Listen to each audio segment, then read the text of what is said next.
Hi everybody, welcome back to the Celtic Way YouTube channel, X page and Facebook page. My name is Ryan McGinley at the Ryan McGinley on the X handle. Tonight I'm delighted to be joined from a very dark Bergamo, it seems like a very dark Italy, by Tony Haggerty at A Haggerty on the X handle. Tony, how are you doing? How was your flight yesterday and how is Italy thus far? Flight was fine, and Bergamo, I can confirm, was a beautiful place.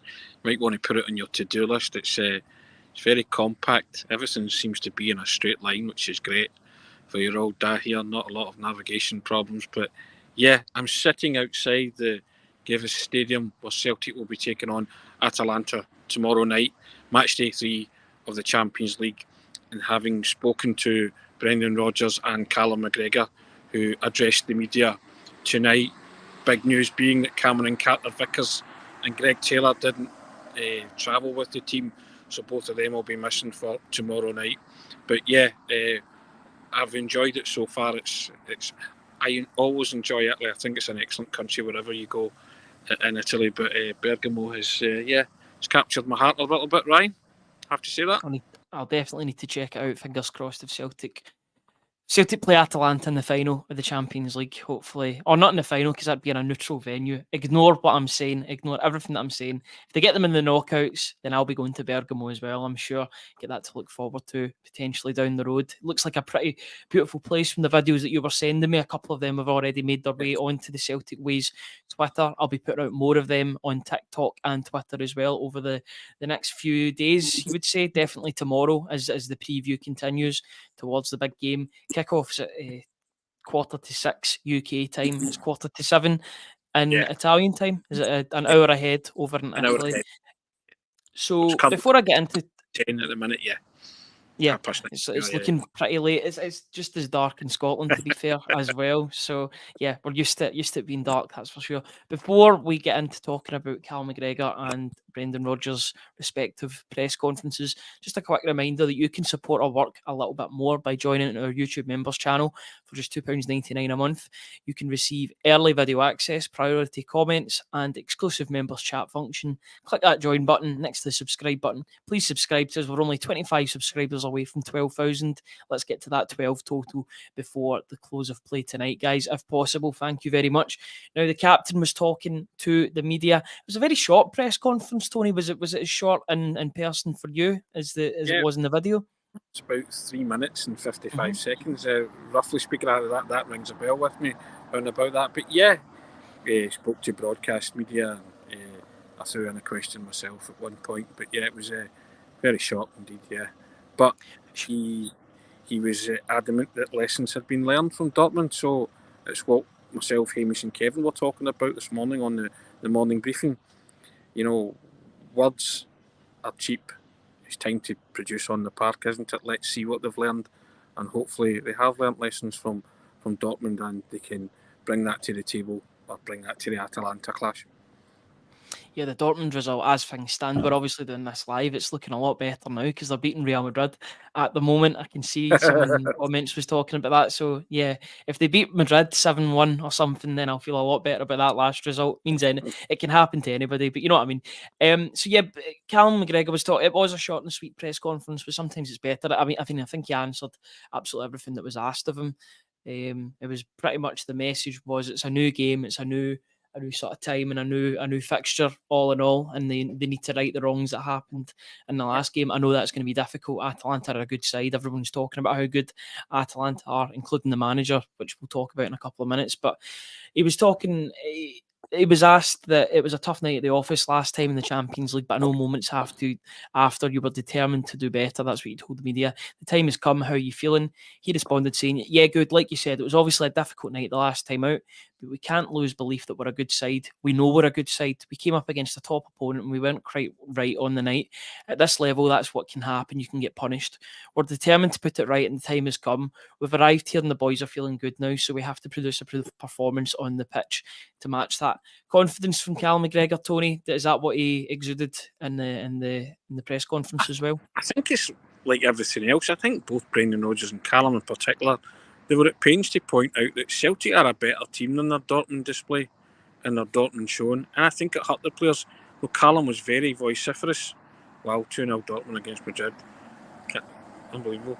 He was the one to say sorry in the immediate aftermath of that Dortmund game. He stood in that mix zone and he apologised to the Celtic supporters, and he used the words unacceptable.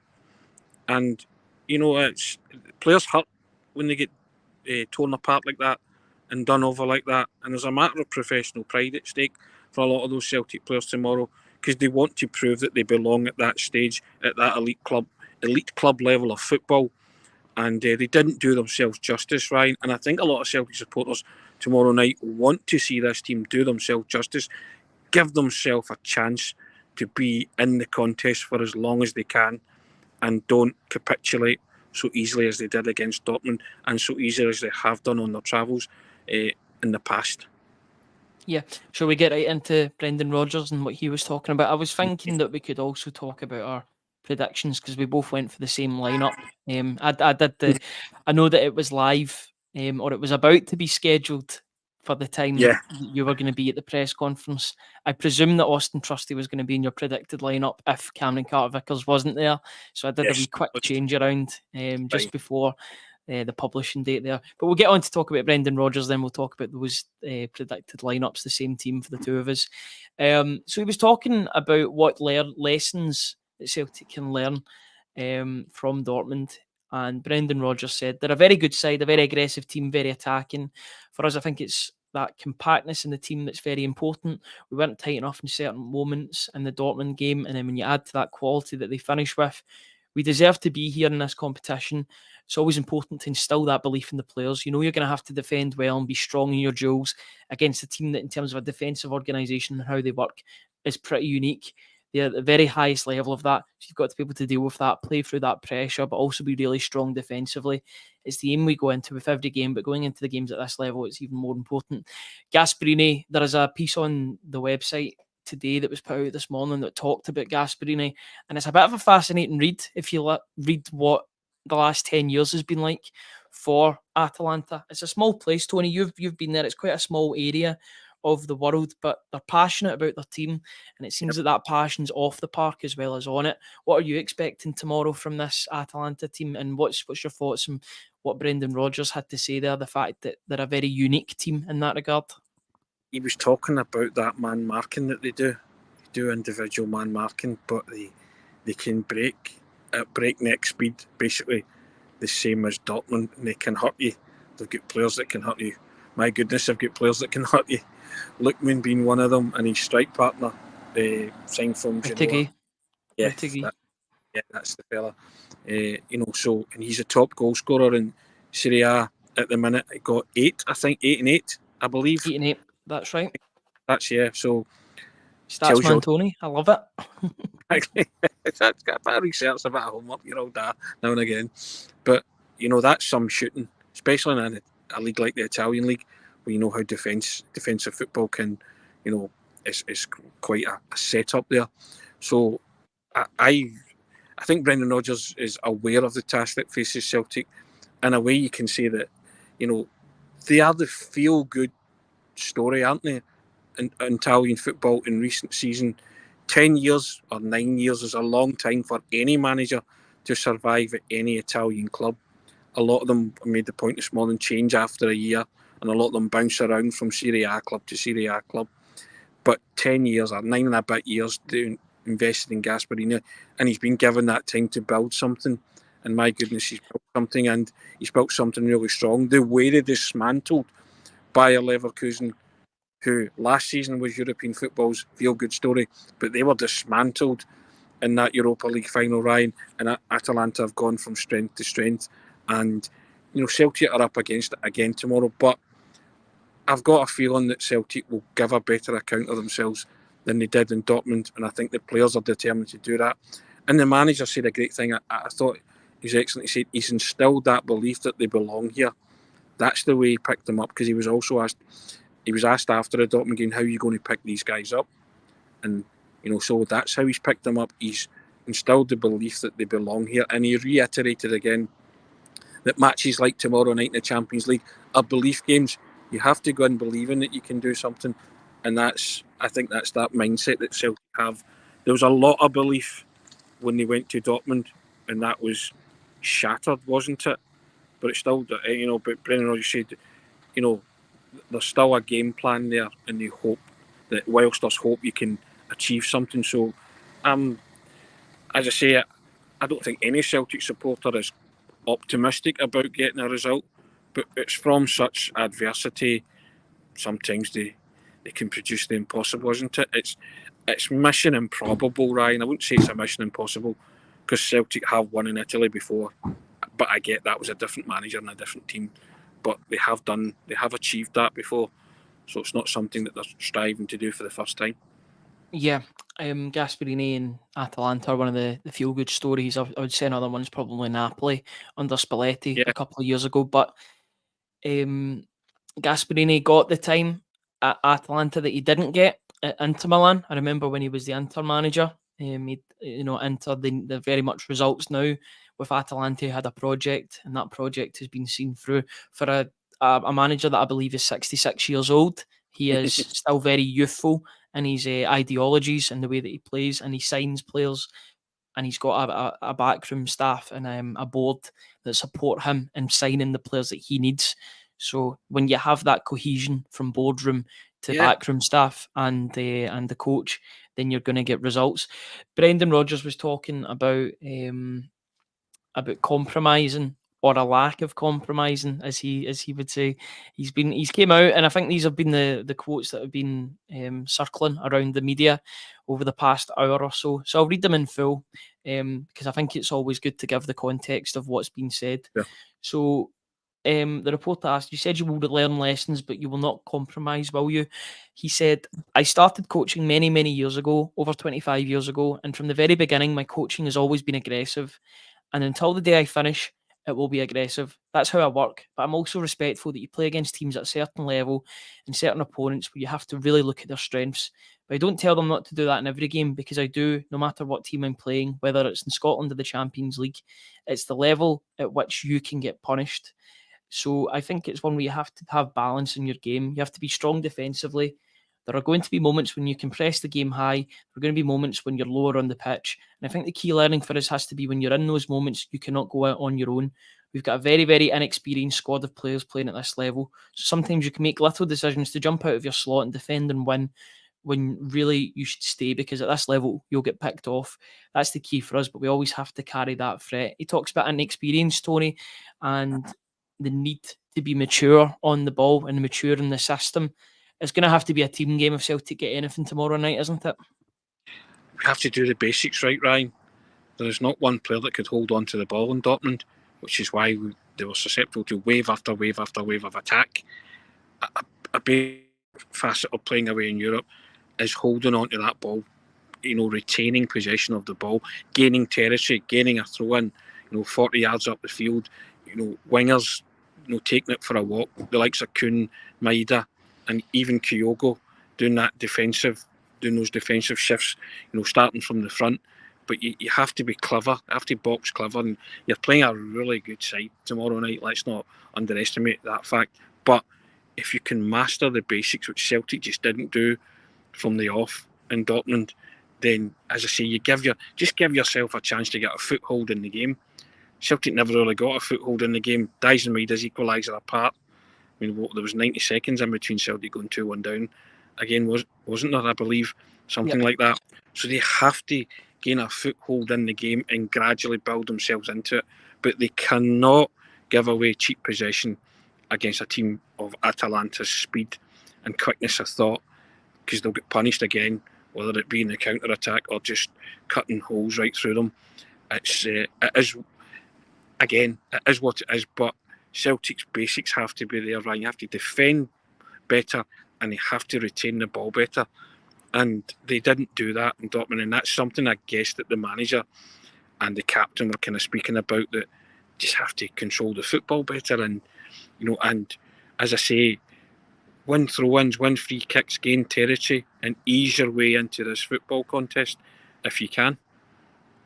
Yeah, that's got to be. And then he goes on and talks about let me just get the quote up exactly. I have just scrolled past it. I'll go back to it just now. He's talking about his coach's DNA and the need to be on the front foot. and attack as well as defend. If they're disciplined, then they'll get chances tomorrow night, and it's all about taking those chances when they come along, and it's about hoping that those chances come along when they're still in the contest and not when you're maybe going for a bit of a I don't know. You're going for a goal that won't matter too much in the context of the tie. Yeah, Stay in the tie, stay resolute, and you might get something out of the game. You never know. I want to go on and talk about another player that nearly joined Celtic. We were talking about Declan Rice, I remember, midway through mm, last season. And there's another player that nearly joined Celtic in Brendan Rodgers' first spell. Just goes to show you sometimes you need to trust your manager with these players and scouting and identifying these players. None other than Nigerian winger and current Atalanta legend, as Brendan Rodgers called him, Ademola Lookman, who has been in incredible form for Atalanta over the past few years, including that incredible hat-trick he scored in the Europa League final in Ireland back in May. Brendan Rodgers was talking about how close Celtic were. Lookman was interested in joining Celtic, but and it was down to the fact that a fee couldn't be agreed with Charlton, I believe, at the time. He then got him for Leicester, but then Leicester couldn't sign players because of I think it was financial fair play or profit issues. He told Lee Congerton, who was at Atalanta, and the rest is history. And he'll have felt pretty vindicated that he went to Atalanta. But it's one of those ones that got away, Tony, isn't it? But you hear about yeah, these players all the time. add that to the list. But you have to go a long way to see a better hat trick in a European final than Ademola Lookman's last year. It was a sensational hat trick, and everybody sat up and took notice of the player from then on, didn't they? If you weren't aware of him before then, you were certainly aware of him after that match against Bayer Leverkusen in Dublin. Atalanta destroyed a team who had gone unbeaten up until that final, and maybe it was a game too much for them, who knows, but Atalanta were mightily impressive that night, and yeah, file that under another nearly man to sign for Celtic. And I think Brendan Rodgers spoke about a fee of 11 million eventually, which was a bit too pricey for Celtic back during Brendan Rodgers' first spell. Wouldn't be too They've only pricey for just spent that now. yeah, it would be too pricey for Celtic now. But you're not going to get Adam Lookman for 11 million now. That's, that would make maybe his right boot or something like that. But Maybe get him for a fabulous game or two, player. Tony. Yeah, fabulous player. He would have been a revelation at Celtic, and he would have scored a lot of goals and would eventually have moved on. But but it just shows you that Brendan Rodgers can spot a player. Yeah, certainly. And And is he Lee Congerton and Atalanta have been the main beneficiaries of that. Yep, without a doubt. And I think it goes to show you Lee Congerton's expertise at what he does when he's maybe given the funds to work with and the greater funds. Because Atalanta, I'm sure they're pretty well off. Be playing in Serie A, they'll have sponsorship deals, playing in the Champions League, winning the Europa League. They'll have the kind of fees to pay for players. They'll get Coop Miners that was just sold for what 40, 50 million. So they've got a bigger pool of money to play with in terms of identifying talent. But signing Lookman, I believe they didn't pay that much for him as well from Everton, I believe. But it just goes to show you a player just needs the right fit and the Yeah, right background and the right guidance. And exactly. He's a Gasperini player, Yeah. and it just goes to show you. So I was going to say, the right fit, you need to feel wanted in your surroundings as well, and you need to be happy, Ryan. And see if you're all of the above. It's amazing what players can produce. It's how players can produce at certain clubs and not at others. That right fit, and Lookman's been the perfect fit for Atalanta. We hope that fit goes awry tomorrow night. But yeah, listen, we Celtic are in for another tough night. Could be a long night as well. Hopefully, it's not. Just as I say, I think the main objective for Celtic tomorrow night is to stay in the contest for as long as they can and prove to everybody that they are better than that Dortmund performance. That was an aberration and a one-off for this Champions League phase. That's my hopes for Celtic tomorrow night, Ryan. Absolutely, yeah. That's got to be the aim. They've got to show they've got to make a better account of themselves tomorrow, and really and not allow it to get to that 7-1 level. If they get beat, they get beat, but they need to be respectable and it needs to be a respectable defeat if it is going to be that way. And I want Celtic to fight, and I want Celtic to not. I'm not going to say that they gave up, but some of the goals that they lost in Signal Iduna Park were really, really bad. Tony, will we bring up our predicted 11 that we both agreed upon? This was one that was changed about 5 minutes before the article published. We'd done it ahead of time because we maybe thought that Cameron Carter-Vickers was going to be in the team. Unfortunately, he hasn't travelled. Neither has Greg Taylor, although we expected that. Though we both went with Bernardo in the midfield as well. Engels in the number 10 and Callum McGregor. I've got to be honest, Tony, I was kind of tempted to put Engels in the number 6 role, but I just don't see Brendan Rodgers playing that. No. I think Celtic just need to be more defensively disciplined tomorrow. But apart from that, would you agree with? Well, of course you agree with that because it's the same team that you brought out. But just sort of talk about the team that you've decided on. Both of us have picked that team, and we've picked it for a reason. I think these guys, want to prove to everybody that they're better, and they've arguably earned the shot to do that. And I think the manager, you heard him himself, there is no pragmatism about him. If that's what you want, there's a different coach, he's a different person, he said. So that's Rodgers. He is not the manager you're looking for, to misquote Star Wars in terms of the droid analogy. So that for me is the strongest team we could possibly play tomorrow, and at this level, elite club level of football. And you just hope that these guys can step up to the plate in the ways they didn't do in Germany. And in Maeda and Kuhn, you've got speed yourself, you've got players that can hurt the opposition, especially Kuhn. I'm looking for a big performance from Kuhn. He disappointed greatly in his return to his homeland, and I think he's a player that will want to make amends for that against Atalanta tomorrow night. Lots of players I don't say they've got anything to prove. We know they're talented footballers, but I think they want to prove to themselves that they belong at this level. And professional pride kicks in, Ryan, after I think the manager said it was it removes your spirit at times, losses like that. So I think lots of fighting talk from Celtic in terms of they're going to be better, I think was the message there, than Germany. And we just want to write Germany off as an aberration, and let's go. And there's always hope, Ryan, always hope, but you'd have to be the eternal optimist to say that Celtic are going to get something tomorrow night. Yeah, but you live in hope, I guess, and we're going to try and remain as optimistic as we can. We're under no illusions that Atalanta are a very, very good side, a well-organised side, and I think that in terms of, and they do have a couple of superstars in their team, but they've also got a team ethic, and I think that's what really shines through. And I think their best asset is their manager. The fact that it's Gasparini's masterminded this team into becoming European champions, albeit it's the Europa League, but they can still hold that candle to their name of being Europa League champions. Is there anything else, Tony, that you want to talk about before we finish off this evening briefing that we were doing? Is there anything that Rodgers said you want to maybe highlight, or anything you want to talk about with regard to Italy in general in Bergamo?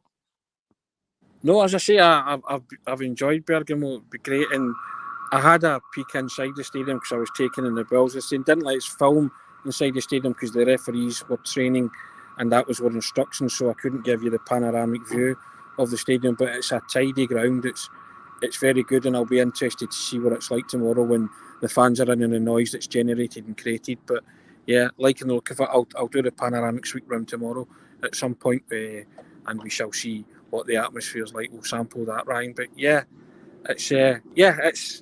I'm looking forward to it. I always look forward to Celtic in the Champions League, and it doesn't matter the backdrop going into it and the mood music. I don't care. It's Celtic in the Champions League, Ryan. It's the fixtures that get the juices flowing, and I would just love Celtic to recreate Rome 2019, Stadio Olimpico. I'd love something like that to go down, but tall order. It definitely is, but we'll see what happens on the night. I'm sure I'll be more optimistic about it tomorrow once it's game day and it's the Champions League. Anything can happen, but we know what Atalanta are like. I've watched them enough times to know that they're a well organised outfit. Even a couple of years ago when they were playing Manchester United, I believe in the Europa League, it might have been the Champions League actually, but I remember them going to Old Trafford and really giving Man United a bit of a game there. So we'll see what happens tomorrow. Looking forward to being on the morning briefing with you tomorrow, Tony, and discussing everything and seeing how you're feeling on game day. We'll also have a very special guest on tomorrow's podcast who will be giving us an expert view on Atalanta, a Scotsman out in Italy talking about Atalanta. So be sure to check that out. That'll be a good sort of meeting up between the two, Scottish and Italian put together. We'll see how that goes, and we'll see how he feels about Celtic's chances in the Gevis Stadium. Is that how you pronounce it? Gevis or It's German pronunciation, Gevis Stadium, yeah. Gevis Stadium? I thought that. It looks like G Wiz, doesn't it, when you look at it phonetically? It's Gevis Stadium, yeah, indeed. Yep, I'll remember that one. That's how you say it. I'll take the people's word for it, definitely. Just quickly before we end off the podcast, and thank you to everybody for joining us. If you want to support us just a little bit more, join our YouTube members channel for just £2.99 a month. You'll receive early video access, priority comments, and exclusive members chat function. Click that join button next to the subscribe button. Press that subscribe button if you haven't done so already. And yeah, we'll try and get to 12,000 subscribers as soon as possible. I'll be checking that number after to see if anybody has taken us up on that, and I'll be telling you off if you haven't done it already. But thank you to everybody that has done so far, and we really do appreciate it. We'll be back on tomorrow morning to discuss everything on the morning briefing, as well as look ahead to the game tomorrow night. Tony, get back to your digs, enjoy the rest of your night, and I will speak to you tomorrow on the morning briefing. Thank you very much, guys, for watching us, and we'll see you all tomorrow morning at 10 a.m. Thank you, and see you later.